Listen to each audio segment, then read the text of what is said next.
ভবানীপুরে SIR শুনানি নিয়ে অভিযোগ রসিদ না দিয়েই নথি জমার দাবি। মুখ্যমন্ত্রী মমতা বন্দ্যোপাধ্যায়ের বিধানসভা কেন্দ্র ভবানীপুরের ৭০ নম্বর ওয়ার্ডে এসআইআর শুনানি ঘিরে হয়রানির অভিযোগ উঠল।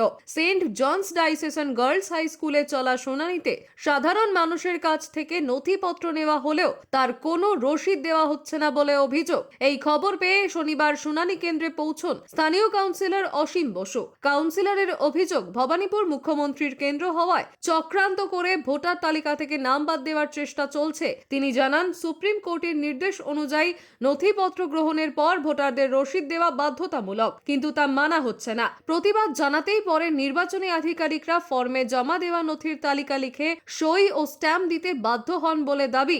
এদিন শুনানিতে আসা বহু মানুষের অভিযোগ, টানা ৩ দিন ধরে ডেকে এনে তাদের হয়রানি করা হচ্ছে। কাউন্সিলর অসীম বসু স্পষ্ট বার্তা দেন, লিখিত প্রমাণ ছাড়া কেউ যেন নথি জমা না দেন, কারণ রসিদ না থাকলে ভবিষ্যতে ভোটার তালিকা থেকে নাম বাদ পড়তে পারে। শেষ পর্যন্ত তার প্রতিবাদের জেরে নথি গ্রহণের লিখিত প্রমাণ দিতে বাধ্য হন নির্বাচনী আধিকারিকরা বলে জানান স্থানীয়রা।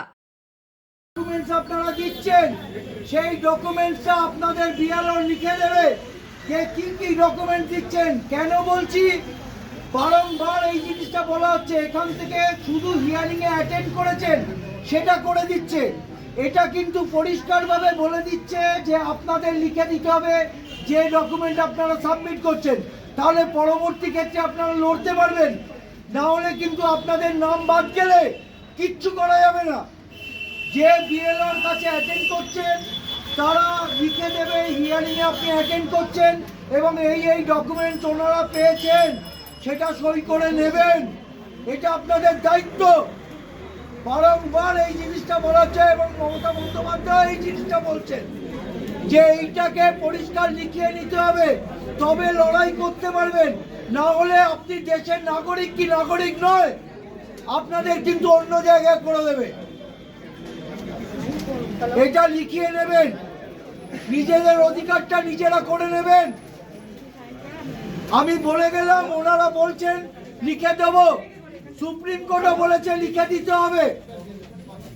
কোনো ফটো তোলার ব্যাপার নেই, সে তুললে ওরা তুলুক, কিন্তু আপনারা লিখিয়ে নেবেন কি ডকুমেন্ট দিচ্ছে, আপনারা কি দিচ্ছেন সেটা লিখিয়ে সই করে নেবেন।